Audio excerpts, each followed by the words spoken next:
정부가 만 13세 이상 전 국민에게 1인당 2만 원의 통신비를 지급한다고 하죠. 의미 있는 정책일까요? 불필요한 예산 낭비일까요? 여러분의 생각이 어떠신지 저는 그것이 가장 궁금합니다.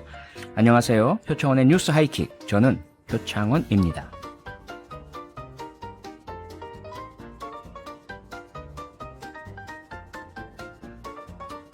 오늘 오후 열린 국회 대정부 질문에서도 통신비 2만 원 지급안이 뜨거운 쟁점으로 떠올랐습니다. 전 국민 지급 예정이니만큼 청취자 여러분들도 관심이 많으실 텐데요. 잠시 후 시작될 국회 하이킥 시간에 여야를 대표하는 두 의원이 정책 토론을 펼칩니다. 어느 분 말에 더 수긍이 가는지 귀 기울여 주세요. 또 오늘부터 시리즈로 코로나19 숨은 영웅들을 인터뷰합니다. 첫 시간인 오늘은 인천공항에서 방역 택시를 운전하고 계신 이정우 기사님을 만나보겠습니다. 여러분의 의견 기다리고 있습니다. 짧은 건 50원, 긴 건 100원이 추가되는 문자번호 샵 8001번이나 무료인 MBC 미니 이용하시면 됩니다. 유튜브에서도 뉴스 하이킥 검색하시면 보실 수 있습니다. 자, 그럼 바로 성장경의 타임라인으로 갑니다.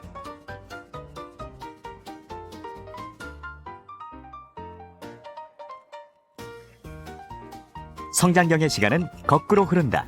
뉴스 타임라인.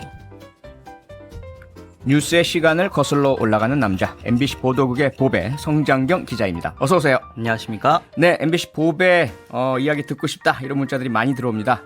오늘도 좋은 소식 많이 좀 전해주시기 바랍니다. 네. 예, 오늘부터 다시 수도권 사회적 거리두기가 2단계로 완화됐지 않습니까? 네. 단계가 바뀔 때마다 뭐가 되고 뭐가 안 되는지 약간 좀 혼란스럽기도 한데요. 네. 일단 밤 9시 이후 식당에서 음식은 먹을 수 있게 된 거죠. 네, 그렇습니다. 네. 정부가 고민이 많았을 텐데 어제 발표를 했죠. 네. 2.5단계 연장은 하지 않기로 했고 다시 2단계로 돌아왔습니다만 예. 좀 더 정밀하게 지침을 내놨습니다. 우선 말씀하신 대로 밤 9시 이후에 영업이 금지됐던 수도권 음식점과 술집 영업은 전면 재개됐고요. 네. 포장이나 배달만 가능했던 프랜차이즈 커피 전문점, 빵집 등에서도 이제 안에서 먹을 수 있게 정상화됐습니다.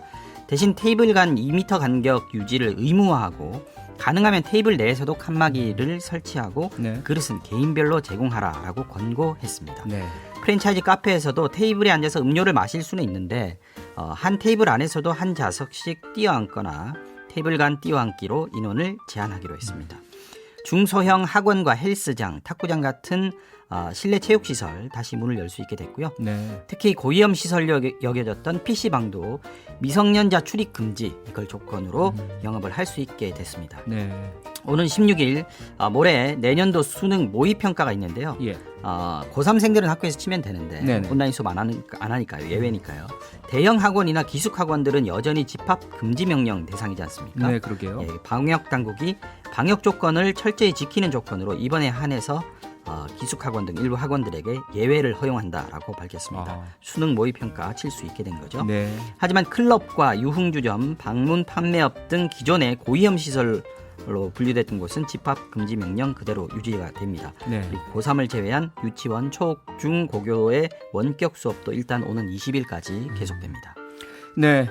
2단계로 완화된 것 환영하는 목소리도 상당히 크고요. 네. 특히 자영업자분들 조금은 숨통이 트이지 않을까 생각도 되는데 네. 반대 목소리도 또 있지 않습니까? 맞습니다. 그래서 방역의 어떤 완화가 이루어지고 감염이 더 증가하는 것 아니냐 이런 걱정도 있지 않습니까? 네, 정부로서는 일단 환자 추이를 감안한 결정이었다 이렇게 밝히고 있습니다. 네. 여전히 100명대이긴 하지만 확산 초반에 300명 또 400명 넘게 갔던 거에 비해서는 전체 환자 수가 점점 줄고 있는 거고 네.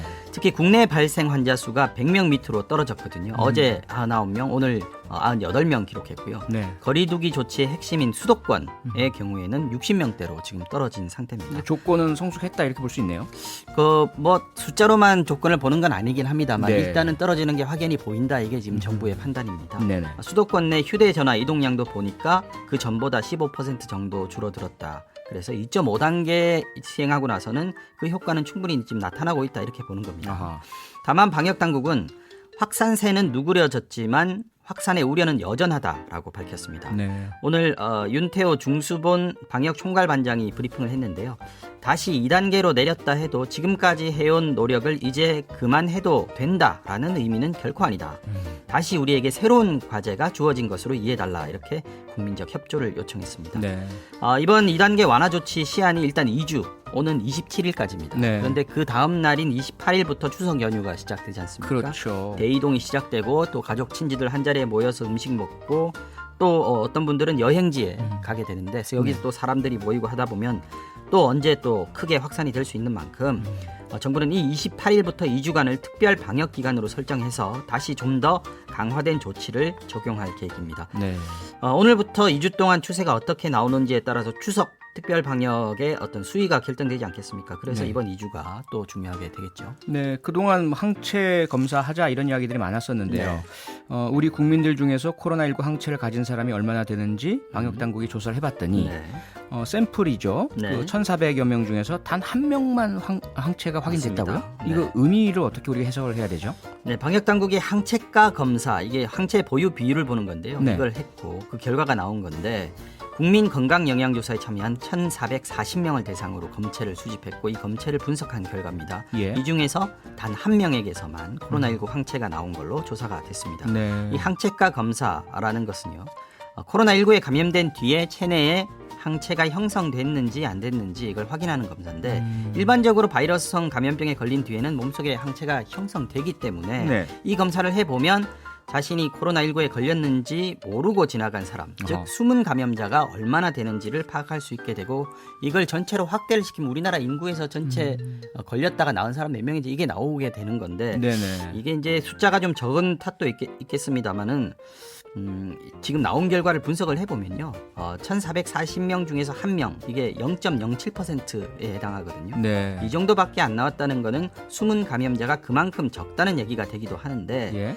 감염 경로가 불분명한 환자들이 실제로 최근에 보면은 20% 이상 나왔다, 15% 이상 나왔다 이러지 않습니까? 그러게요. 그렇다면 실제 현실이 반영되지 못한 걸로 아. 볼 수가 있습니다. 한계가 있다 이렇게 봐야 될 것 같고요. 네. 이 조사가 전국적이긴 했지만 기간이 지난 6월 10일부터 8월 13일까지입니다. 다시 말해서 8월 15일 광화문 집회 이전에 있었던 2차 유행이 시작되기 전에 이루어진 샘플 검사였기 때문에 이 한계가 있었다는 거고요. 또 한편으로는 이런 결과가 우리나라에서는 집단 면역이 이제는 형성될 가능성이 거의 없는 거 아니냐 아하. 이렇게 해석이 되기도 합니다. 네. 걸렸다가 별 문제 없이 낫고 또 항체가 형성돼서 다시 걸릴 일 없고 이게 반복되고 쌓이면 집단 면역이라는 게 형성될 텐데 네.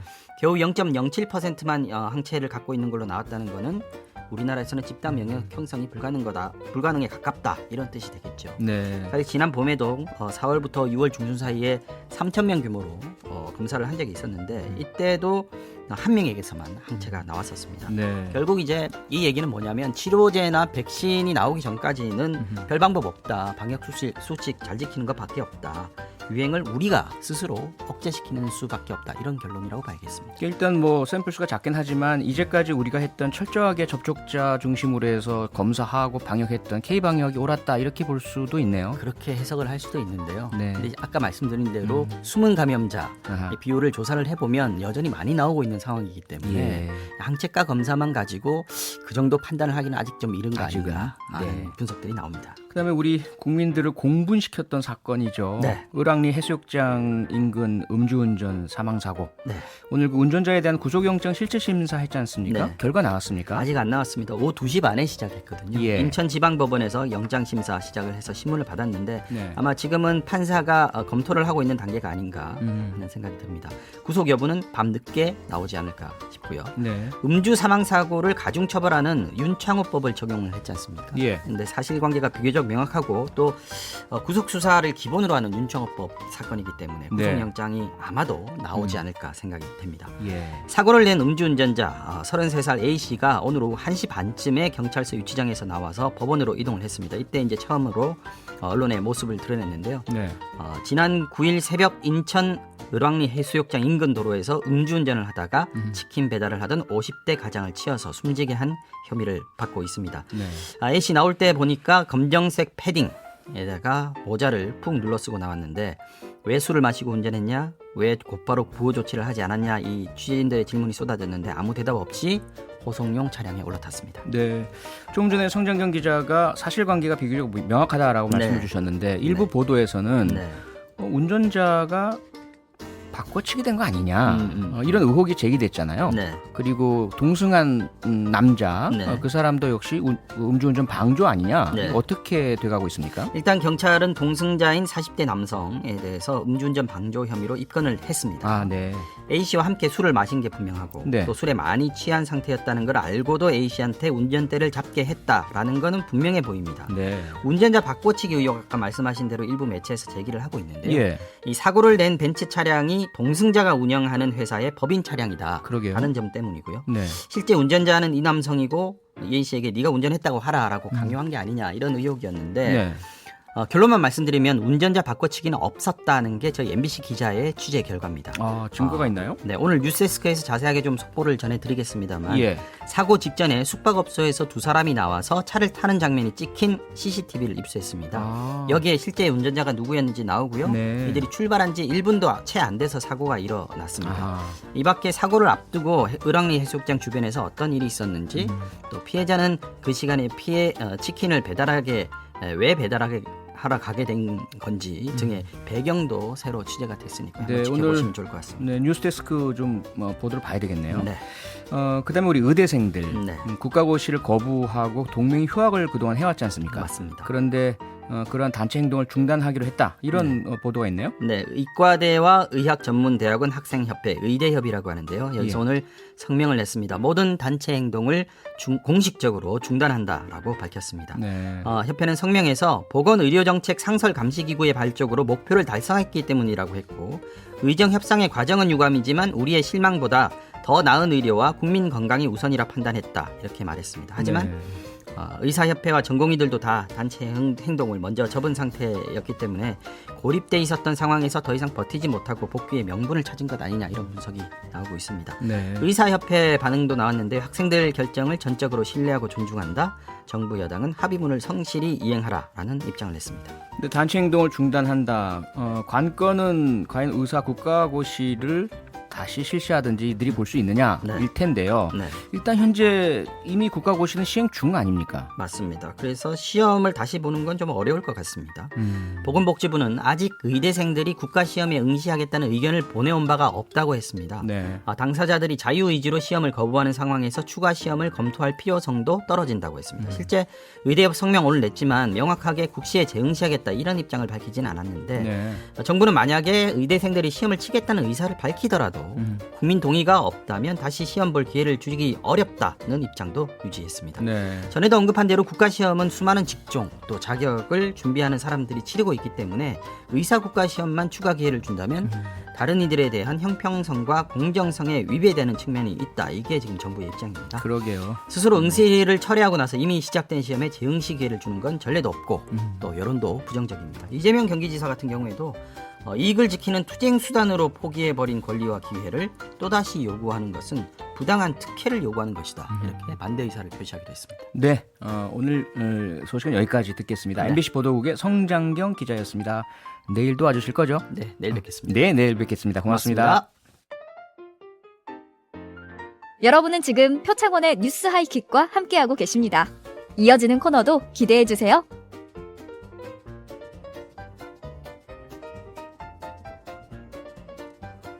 여의도 최고의 골든마우스들이 상암동에 모였다. 국회 하이킥! 불타오르네. 오늘은 시작 음악을 조금 바꿔봤습니다. BTS의 불타오르네인데요. 옆 채널 배철수의 음악 캠프에서는 지금 같은 시간에 BTS가 출연하죠.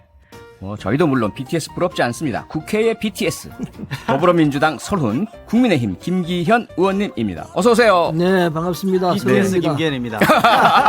고맙습니다. 네, 여야 중진들의 거침없는 정치 토크쇼 국회 하이킥 지금 유튜브로 함께 방송이 나가고 있습니다.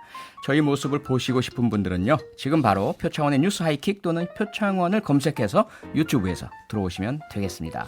자, 그럼 국회 하이킥 1라운드부터 바로 시작합니다. 라운드 1. 4차 추경 통과를 앞두고 뇌관으로 떠오른 전국민 통신비 2만 원 지원에 대해서도 여야 입장은 극명하게 엇갈리고 있습니다.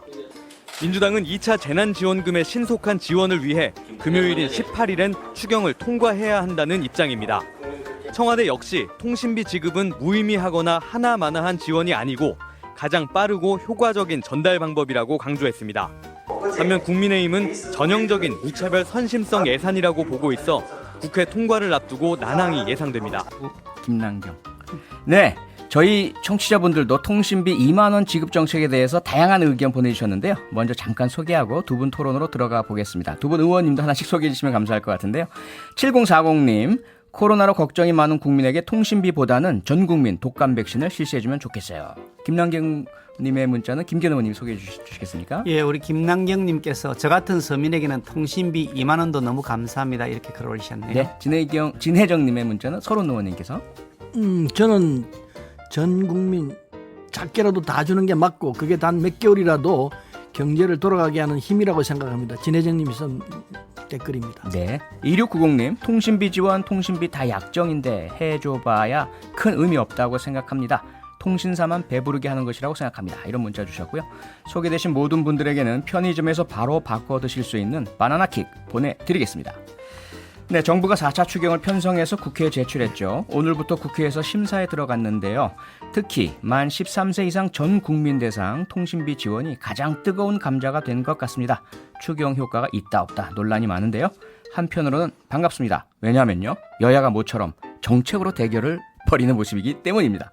어떻습니까, 두 분? 우리가 늘 얘기하듯이 메시지에 대한 또 정책에 대한 토론보다 메신저에 대한 공격, 서로에 대한 인신공격이나 문제제기 이런 게 많은 것 같은데요. 왜 그렇다고 생각하십니까, 김기현 의원님? 그래서 사실 그런 부분들은 저는 좀 굉장히 불만이고 네. 우리가 정책을 가지고 토론하고 또 때로는 그 아주 치열하게 논쟁을 벌이는 것은 바람직하다고 생각하고요. 네. 이게 제가 17대 때 국회에 들어왔습니다. 서른 의원님께서는 좀 더 일찍 들어오셨는데 그 무렵만 하더라도 이렇게 메신저, 뭐 스피커를 공격하는 형태는 아니었는데 갈수록 이게 더해진다. 이것도 일종의 팬데믹 현상처럼 번지고 있다. 네. 그래서 이런 현상이, 이런 잘못된 현상이 이제 팬데믹이라는 것이 꼭 나쁜 의미는 아닌데 정치권에서는 나쁜 의미로 지금 계속 작용되고 있어서 네. 좀 고쳤으면 좋겠다는 생각을 합니다. 네네. 서른 의원님은요? 근데 이게 국회가 워낙 서로 다투는 곳이기 때문에 네. 그래서 그런지 모르겠습니다만은 사실은 정책 경쟁도 많이 하거든요. 네. 표창원 의원이 국회에 계셔봐서 아시지만은 예. 상임위는 기본적으로 정책 경쟁을 많이 하지 않습니까? 그렇죠. 입법 토론 많이 하고요. 예. 굉장히 하죠. 그리고 지금 보면 지금 코로나 때문에 못해서 그렇습니다만은 정책 세미나 얼마나 많이 합니까? 네. 여야 같이 함께 모여서 같이 하기도 하고 서로 또 대택적 입장에서 같이 또 토론하기도 하고 그러기 때문에 네. 정책 토론을 많이 하는데도 불구하고 국민들 일반적으로 느낄 때는 정책 토론은 뒷전으로 가고 그냥 여야가 그냥 축을 하고 싸우기만 한다. 예. 이런 인식이 주어져 있는 것 같은데 그 좀 고쳐야 한다고 생각합니다. 네네. 예. 바로 정책 토론으로 들어가겠습니다. 통신비 2만 원 지급에 대해서 야권의 비판도 비판이지만 여권 내부에서도 의견이 분분합니다. 김경수 지사도 반대 입장을 표명한 적이 있는데요. 하지만 청와대 이호승 경제수석은 오늘 강하게 이에 대해서 반박했습니다. 통신비 2만 원 지급이 어떻게 주나마나인가, 방역 필수제다, 이런 취지였죠. 먼저 김기현 의원님 의견 주시겠습니까? 예, 어떤 형태로든지 지금 국민이 굉장히 어려운 그리고 매우 심각한 상황까지 가 있기 때문에 네. 어려운 분들에게 충분하게 지원할 수 있으면 그게 최선이겠죠. 뭐 네. 2만 원이나 20만 원, 200만 원이라 드릴 수 있으면 저는 좋은 일이라고 생각하지요. 그런데 어차피 주어진 재원을 가지고서 우리가 특히 이제 국가가 전액 다 부채를 채무를 얻어서 빚을 얻어서 지금 이 재원을 충당하고 있는 상태이기 때문에 어떻게 효율적으로 사용하느냐 이런 문제인데요. 통신비 2만 원이라도 지원해드리면 안 받는 것보다 훨씬 좋으시겠죠. 네. 그렇지만 그것이 과연 어떤 승수 효과를 시장에서 일으킬까? 가령 뭐 이게 시장에서 그 돈 2만 원을 이게 지원한 다음에 그것이 시장에서 물건을 사고 또 그 물건을 공급하는 사람은 또 그 다시 공급하게 돼. 이렇게 해서 이게 번져나가는 승수 효과. 네. 이런 것을 생각해 본다 그러면 통신비를 지원해 주는 것은 그냥 대기업에 들어간 다음에 끝 이렇게 돼 버린다는 거죠. 아하. 그래서 대기업에게 별로 뭐 이익이 될지 어떻게 그거 여부 떠나서 실제로 승수 효과가 별로 없는 것이다. 자칫하면 좀 전에 나왔던 것처럼 대기업만 배불려준다. 이런 비난에 직면할 수 있다. 네. 그런 측면에서 좀 더 효율적으로 사용하자.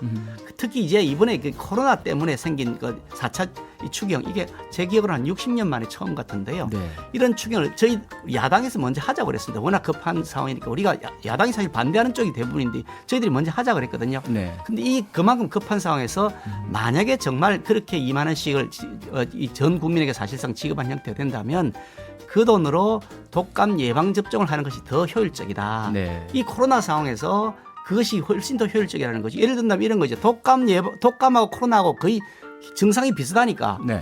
만약에 코로나가 아니라 독감에 걸렸다 하더라도 그분이 나중에 코로나 때문에 격리를 당해야 되잖아요. 그리고 또 그 코로나 접종 그 치료까지 나중에 받아야 될 상황까지 오는 거죠. 검사 비용만 하더라도 상당하다는 거죠. 네. 대략 검사 비용이 10만 원 뭐 이상 이렇게 된다 그래요. 코로나 검사 비용이. 근데 독감 예방 접종을 받으면 효과가 크다고 하니까 독감에 안 걸리면 코로나 의심받아서 검사 비용이 안 들어가는 거죠. 그만큼 예산이 절감되는 거고 네. 코로나하고 독감이 같이 걸리면 기침을 하게 되니까 독감 환자들이요. 그렇죠. 굉장히 빠른 속도로 번져나갈 수 있다. 그런 면에서도 예방이 된다는 것이고 네. 거기에다가 또 그 더해서 우리 생각에는 이게 아무래도 그렇게 하게 되면 이게 그 자가격리를 위해서 피해를 보는 분들 많이 줄 수가 있다. 네. 사실 주변에 이제 그 코로나 때문에 검사 받으러 갔다 그러면 왕따 당합니다. 주변 사람들이 낙인 효과가 나죠. 가까이 오지 예. 말라 그러고 이웃이 사는 것도 겁나고 눈치가 보여서 엘리베이터를 못 탄단 말이죠. 네. 근데 독감에만 걸렸을 뿐인데 코로나 때문에 검사 받았다 그러면 난리가 나니 그런 것도 줄여줄 수 있다. 그래서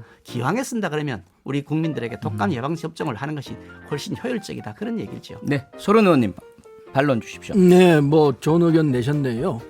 그래서 지금 너무너무 어렵습니다. 국민들이 말씀하신 대로 김기현 의원이 말씀하신 대로 많이 전 국민에게 주면 좋겠죠. 그러나 이게 이번에는 이 내수를 이 세출을 조정해서 할 수 있는 상황도 아니고 하기 때문에 저는 다 국채거든요. 전부 다 국채이기 때문에 어쩔 수 없이 2만 원씩 저는 전 국민에게 지원해서 전 국민은 13세 이상 네. 해서 위로를 좀 드리도록 하자 이런 입장이기 때문에 네. 일단 이게 결정이 된 상태입니다. 그래서 독감 예방 주사도 뭐 좋습니다. 좋긴 하지만은 지금 이 코로나 상황이기 때문에 비대면으로 지금 애들 학습을 하고 있습니다. 온라인으로 지금 학습을 하고 있기 때문에 통신비가 많이 나갑니다. 네. 거기에 대한 도움도 좀 될 수 있으리라 생각하고 그리고 방역에 지금 적극 도와주신 전 국민들에게 조금이나마 위로를 해드리자 이런 취지도 되고 아하. 그래서 성수효과가 없다는 얘기도 일정 정도 맞습니다. 네. 그러나 지금 이 예방주사 독감 예방주사를 놓지 않은 부분도 3천만 명이 지금 준비되어 있습니다. 네. 있지만은 이거 가지고 전 국민을 하자는 모자라거든요. 그러려면은 이게 문제가 조금 생깁니다. 아하. 이런 문제도 생기고 네. 또 어떤 분들은 와이파이를 무료 와이파이를 확대하자 이렇게 얘기를 하는데 그 무료 와이파이 확대하는 방안도 장비가 있어야 됩니다. 네. 이런 저런 걸 다 궁리를 했는데 지금 이 시점에서 맞지가 않다. 빨리 결정했기 때문에 빨리 집행하는 게 좋다. 아하. 이게 지금 제일 현명한 방법일 것이다. 네. 이렇게 결정이 되었습니다. 네, 4821님 문자 바로 보내주셨는데요. 방탄소년단 아니고 방탄중년단. 설훈 김기현 의원님, 오늘 통신비 정책토론 끝까지 잘 들어보겠습니다. 많은 분께서 지금 끝까지 듣겠다고 하셔서요. 일단 잠깐 광고 듣고 돌아와서 계속 이어가도록 하겠습니다. 95.9 MBC 라디오. 네.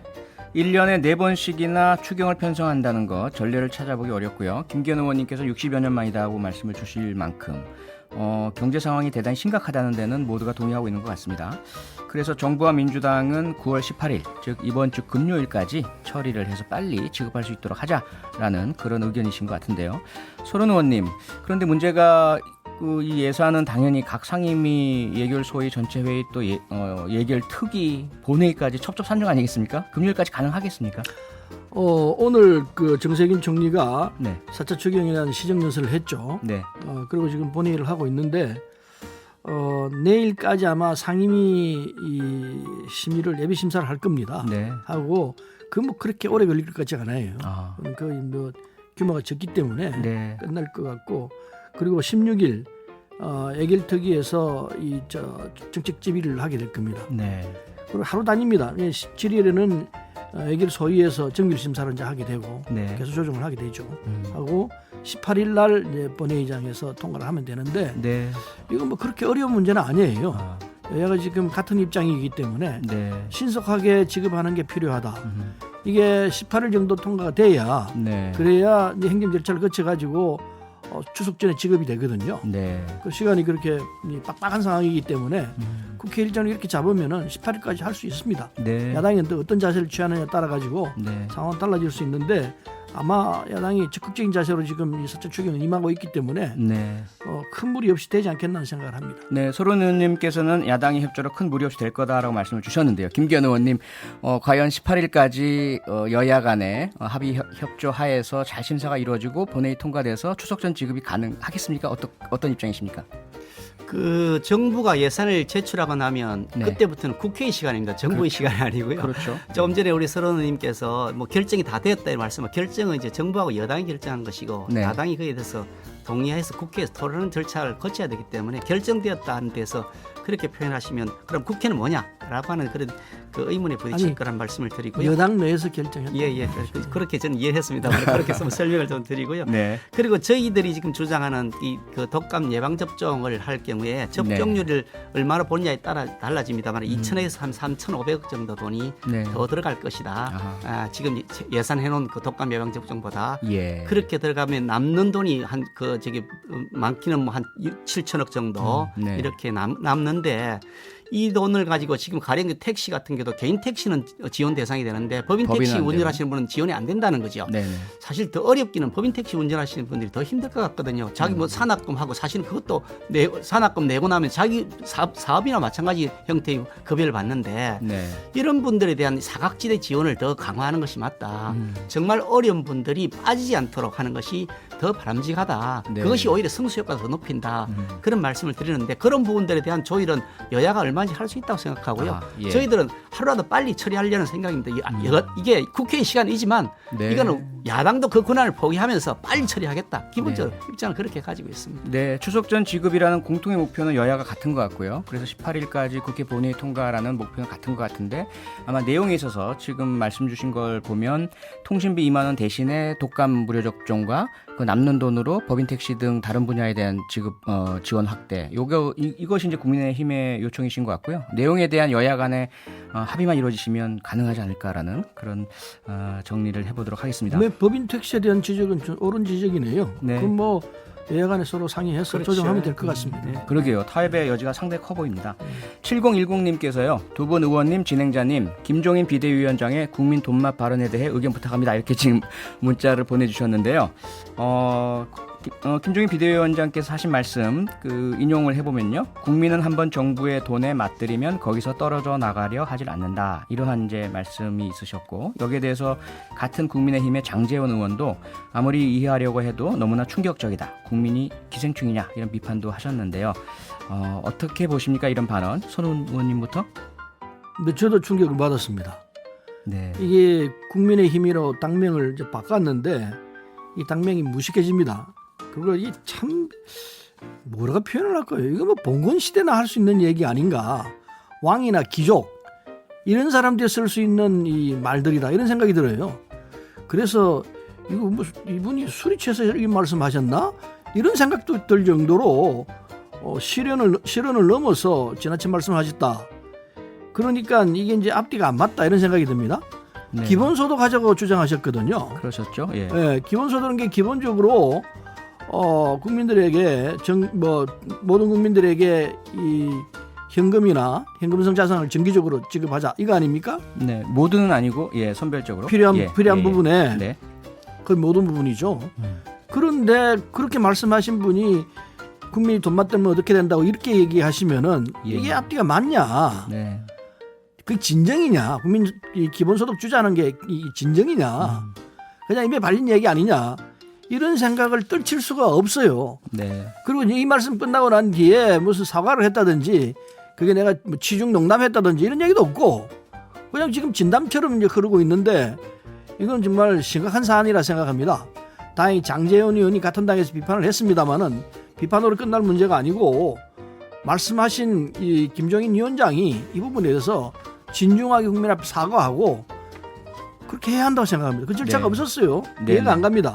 예. 그러니까 이게 뭐 김종인 위원장 들어서 혁신하겠다고 그러는데 말은 뭐 혁신이라 그러지만 네네. 말이 앞뒤가 안 맞잖아요. 네, 사과가 필요하다 이렇게 정리를 하고요. 김기현 의원님 혹시 반론 있으십니까? 예, 우리 당에서는 이게 뭐 당의 뭐 비대위원장 대표 격입니다만은 이런 네. 분의 발언에 대해서도 잘못하면 의원들이 가차없이 이렇게 비판합니다. 예, 예. 매우 그러니까 네. 자유롭게 사실 운영되는 민주적 방식이죠. 근데 네. 사실 어떤 당은 보니까 뭐 그냥 위에서 한마디 하니까 아무 말도 못하고 다른 말 했다가는 뭐 벌떼처럼 달겨들어서 그 댓글 공격을 받아서 다 꼬리를 내리고 그러시던데 네. 우리 당은 대표이신 분이 말씀하신 것에 대해서 부적절하니까 당장 공격합니다. 네. 부적절한 표현이라고 저도 생각합니다. 예. 그런 형태로 말씀하시는 건 대단히 잘못되었다 저도 생각하는데 네. 그 지적도 다른 당에서 우리 당에서 먼저였습니다. 그러니까 저희 당 내부의 컨센서스가 그렇게 다 공개되어 있다고 이해하시면 되고요. 네. 다만 그 표현이 적절하진 않지만 내용은 이 정부의 지원에 계속 국민이 의존하게 되면 나라가 궁극적으로는 가난해진다. 그래 되면은 결국은 우리가 파일을 키워야 되는데 파일 키워주는 것이 아니고 있는 파일 나눠먹기만 하게 되니 네. 그러면 서로 나눠먹기 위해서 악의다툼을 하고 나라를 그럼 발전하지 못하는 것 아니냐. 거기 많은 남미 국가나 이런 나라에서 지금 저희들이 사례를 보고 있지 않습니까? 그리스 같은 것도 그런 사례라고 볼 수 있는데 그래서 우리가 더 나라를 발전시켜 나가려 그러면 시장이 건전하게 돌아가고 자율적으로 경제가 이루어지고 투자도 이루어지고 기업이 그 일자리를 만들고 그러면서 소득이 만들어서 파일 키우고 그럼 또 부족한 부분들이 생깁니다. 그리고 과정에서 소득 활동하는 과정에서 소외된 분들이 계시거든요. 네. 그런 분들을 충분하게 지원할 수 있도록 하는 기본 소득을 이게 공급을 하고 이런 형태 바탕을 기본 소득으로 깔고 그 위에 자유롭게 키워나갈 수 있는 그런 체제를 만들자. 네. 그런 의미니까요. 그걸 너무 일방적으로 오해해서 하실 일은 아닌 것 같습니다. 근데 이제 네. 저 김기현 의원이 그렇게 말씀을 하셨지만은 그 말씀 취지는 잘 알겠습니다. 그러나 김종인 위원장이 하신 말씀하고 지금 말씀하신 거하고 굉장한 차이가 있습니다. 그거는 제가 볼 때 진위가 그거 아니라고 생각해요. 국민을 알기를 뭐라 그럴까요? 뭐 참 방송에 이런 말씀 드리기 그렇습니다만 국민 알기를 우습게 한다 이 말이에요. 그 말이기 때문에 예. 그건 분명한 겁니다. 네네. 그렇기 때문에 이 부분에 대해서는 정말 진솔한 사과를 해야 옳습니다. 네. 안 하시겠다면 그냥 가겠습니다. 근데 두 분 말씀을 주셨는데요. 기본소득 이야기가 나왔습니다. 어쨌든, 김종인 위원장이 먼저 말씀하셨고, 또 국민의힘 경제혁신위원회가 최근에 보고회를 했지 않습니까? 그래서 국민 전체 중에 중위소득 50% 이하, 그렇죠? 계층에게 기본소득을 지원하고, 무주택자들에게는 집값의 90%까지 대출을 해주자.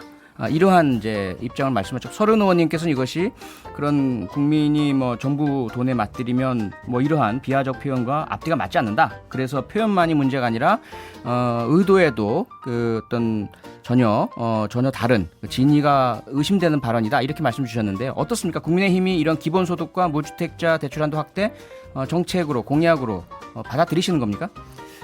우리 당의 그 정책으로 이미 공식적으로 다 발표를 했고 아하, 유인물을 예. 통해서도 배포가 되어 있고요. 네. 이게 그 좀 전에 우리 서른이 말씀하시길 뭐 진위가 진위는 이거 김종인 비대위원장 개인의 진위는 뭐 누가 알겠습니까만은 그분이 당의 전체가 아닙니다. 아하. 그 더구나 그분이 기본소득을 제일 먼저 도입하자고 하셨고 네. 그분이 주축이 되어서 경제혁신위원회를 만들어서 당에서 네. 그 경제혁신위원회가 안을 만들어서 최종적으로 국민에게 신고하고 보고한 내용이 네. 바로 그 중위소득 50% 이하에 대해서는 기본소득으로 깔아서 지탱을 하게 해드리자 이런 네. 내용이거든요. 네네. 그게 진정성이 없다 그러면 내놓은 그 공약이 다 거짓말이라는 건가요?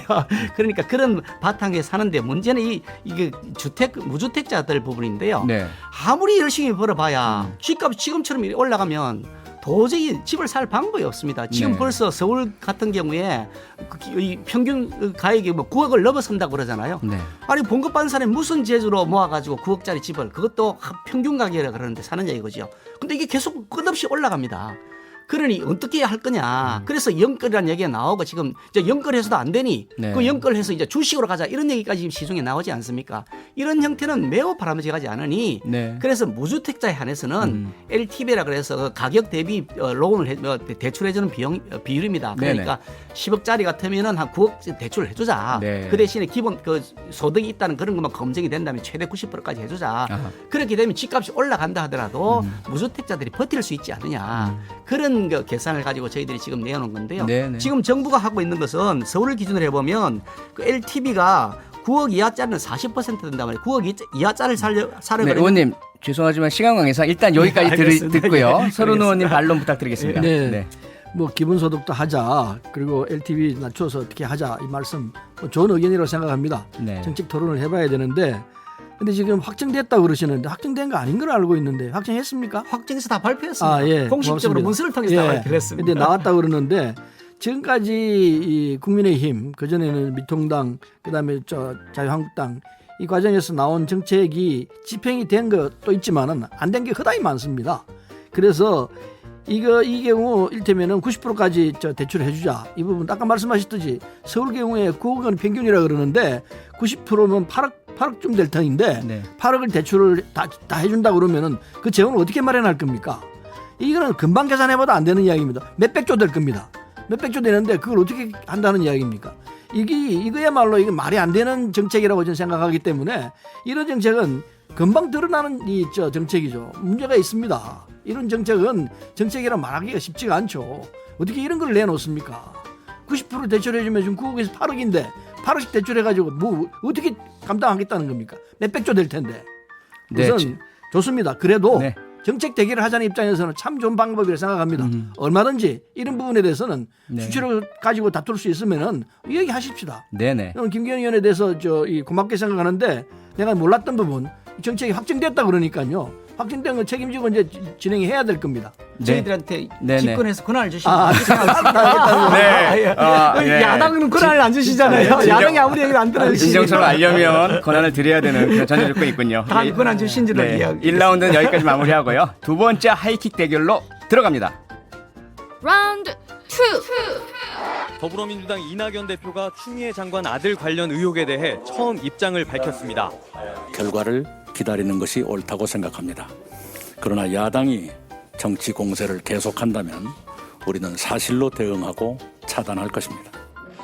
반면 국민의힘 김종인 비대위원장은 정부 여당이 불공정 바이러스에 집단 감염됐다며 대통령이 침묵으로 사태를 악화시켜서는 안 된다고 공세를 이어갔습니다. 대통령이 이번 사태에 대한 명확한 입장을 밝히고 민심의 눈높이에 맞춰 법무장관을 경례할 것입니다. 네, 지금 저희가 딱 4분이 조금 덜 남아서요.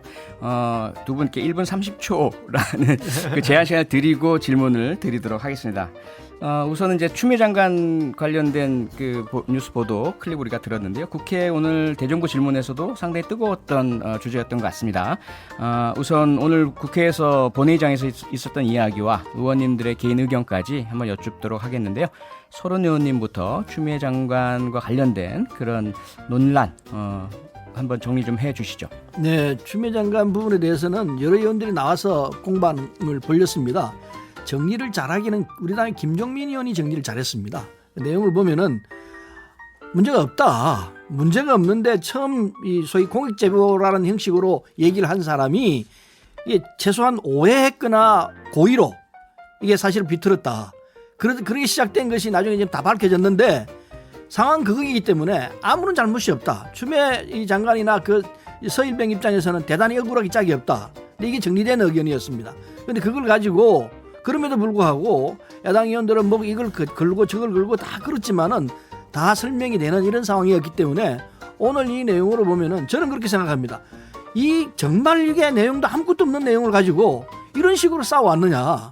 그 한 사람이 잘못된 판단, 한 사람이 잘못된 제보로 인해 가지고 이렇게 국가적인 손실을 일으키는 이런 상황까지 왔구나. 이제는 정리를 하고 그리고 이제 이 코로나로 있는 이 상황을 극복해내는데 여야가 함께 하자. 이 제안을 하고 싶어요. 오늘도 그런 의견들이 많이 나왔습니다. 그래서 김기현 의원이 뭐 양심을 갖고 본다면 이건 더 이상 얘기할 거 없다. 다 아실 거라 생각합니다.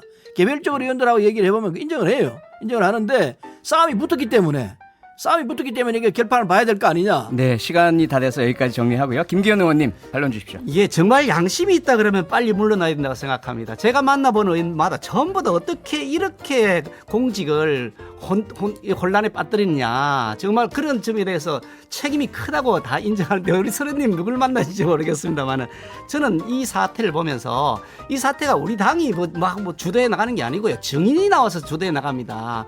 당직 사병이 나와서 명확하게 증언하고 있고 또 그 대위가 보좌관 전화를 받았다고 명확하게 증언하고 있고 지원 단장인 대령이 나와서 청탁을 받았다고 명확하게 증언하고 있단 말이죠. 이런 객관적 사실에 기초해서 계속해서 새로운 사실들이 발견되는 건데 이걸 정치 공세라고 하시면 지금까지 나온 증거들은 전부 다 그러면 가짜라는 겁니까? 그러니까 말이 안 되는 건데 그런데도 불구하고 수사를 하고 있는 이 수사본부가 지금 법무부 장관이 임명한 사람들을 하고 있으니 이게 공정하지가 않다. 그래서 이 사건을 아예 특별수사본부를 만들든지 특임검사를 맡겨서 공정하게 하고 이 문제를 여야간에 손을 떼자. 그렇게 하는데 지금은 계속해서 자신이 임명한 그 검사장하고 검사 이런 사람들한테 수사를 맡기고 있으니 우리가 믿을 수 없다는 얘기를 계속하고 있는 거죠. 네. 당직 사병의 시간을 정확하게 시켜주셔서 감사하고요. 이 문제는 다음 주에도 두 분께 또 여쭤볼 상황이 만들어질 것 같습니다. 그러니까 여기까지 좀 마무리하겠고요. 백을 흙으로 만들면 안 되죠. 청취자분들이 문자를 굉장히 많이 보내주셨습니다. 중년 BTS로 많이 보내주셨는데 2538님께서 법인 택시 이야기하시면서 두 분 잠깐 서로 의견에 찬성하실 때 너무 멋졌어요. 앞으로도 이런 광경 자주 보길 바랍니다. 이렇게 주셨고요. 0761님 의원님들 법인 택시는 입금도 못하는 실정입니다. 입금한다 해도 한 달 월급이 150만 원도 안 됩니다. 개인 택시도 힘들지만 법인 택시는 너무 힘듭니다. 청취자분들이 두 분에게 이야기하고 싶어 하시는 게 굉장히 많은데요. 다 전달해드리지 못해서 아쉽습니다. 다음 주에 또 두 분 모실 테니까요. 그때 또 많은 문자 주시기 바라고요. 짧게 두 분 인사 말씀 부탁드리겠습니다. 김기현 의원님. 네, 국회가 좀 더 생산적인 국회가 될 수 있도록 야당은 언제니 협조할 텐데 다만 여당이 야당을 좀 대우해 주셨으면 좋겠습니다. 야당의 존재에 대해서 좀 인정해 주시고 우리 선원 의원님처럼 그렇게 하시면 좋을 것 같아요. 네, 선원 의원님 짧게. 저도 여당과 야당이 함께 가야 한다 생각합니다. 그러나 네. 흙을 백으로 만들지 말고 백을 흙으로 만들지 마십시오. 네. 사실을 가지고 얘기를 해야지 다 밝혀진 것까지도 뒤집어가지고 이거 아니라고 나오면은. 예, 고맙습니다. 지금까지 김기현 미래통합당 의원, 서른 더불어민주당 의원이었습니다. 두 분 고맙습니다. 수고했습니다. 감사합니다.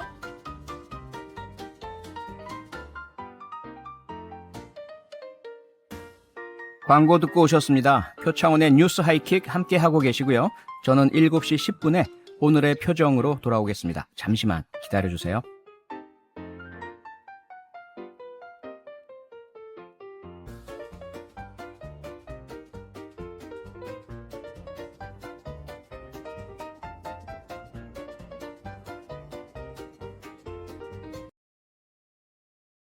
다 그는 요리하는 것을 좋아하고 종종 나를 위해 수프를 끓여줍니다. 내 말을 들은 후에도 그는 여전히 고개를 돌리지 않고 천천히 입술 한쪽을 항아리에 넣었습니다. 장램은 그렇게 하지 않을 것이다. 나는 그 10가지 문장을 경멸합니다. 이 세상에 속이지 않는 사람은 없습니다. 그가 아직 곡식을 먹지 않았다면 아직 물고기를 만나지 못했다는 것만 증명될 수 있습니다. 그는 먹고 싶었지만 나렘, 다이넨 위대함은 그를 위해 옌, 날씬함, 온, 뚱뚱함 등 모든 종류의 아름다움을 준비했습니다. 그가 반투 케이브에서 길을 잃으면 신발 만드는 수녀가 그를 위해 받은 그물이 반드시 있을 것이라고 장담합니다. 만 걸음 뒤로 물러서서 장램이 바람을 피웠더라도 말해보세요. 남들과 모호한 모래알 하나도 눈에 담지 못하는 투미의 성격으로 그녀는 참을 수 있다. 사오 룩탄비는 주에 깊게 듣고 나서 고개를 끄덕였습니다. 그래서 뭐야, 아들아, 너무 화가 나서 그냥 나타난 거야. 그 후 그는 탁한 물을 충분히 마시고 물고기를 내보냈습니다. 왜 그는 아팠을 때 목숨을 잃었습니까? 그는 그녀를 배려하고 온화하고 사려 깊은 것 같습니다. 빽빽하게 들어갈 수는 없겠죠? 하지만 6 멤버는 고개를 저었다. 그 후 장램은 그 사람들의 배경을 조사할 것입니다. 내역을 조사하고 통화하고 한 사람 사이에 왔다 갔다 하는 돈의 흐름을 조사하십시오. 아마도 많은 사람의 우연일 수도 있습니다. 그러면 그는 신속하게 당신을 잠글 것입니다. 만일 그가 나에게 전화해서 내 아내가 그를 유혹하기 위해 누군가를 고용했다고 말한다면 나는 어떻게 대답해야 합니까? 다른 사람의 업을 파괴하는 것은 그 사람의 부모를 죽이는 것과 같습니다. 그건 좋지 않아요. 하나 더 있어요. 방첩계획. 회사에 누군가에게 뇌물을 주고 그 사람 또는 2 사람이 들어가서 전체 상업계획을 훔쳐 그를 파산하게 만듭니다. 0.